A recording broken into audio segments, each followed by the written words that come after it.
The Anti-Influx Operation Cell of the Hynñiewtrep Achik National Movement (Hanm) East Khasi Hills on 8th of October 2021, as part of their demand for the implementation of inner-line permit, had been able to nab around 15 migrant laborers who were without documents or work permit. The raid was conducted at New Shillong by members of the Hanm in the presence of the president of the organization Syiem and Secretary Bawan Nongsiej.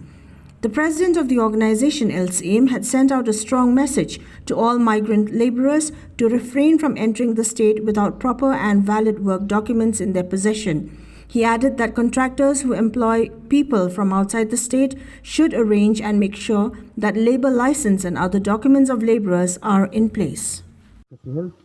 abangiwan hangni po New Shillong, bangiwan ban state. Bawan Nongsiej gini non tribal tiba pentrei hangnya po New Shillong abangilam babon naki de kin biang ke sela biang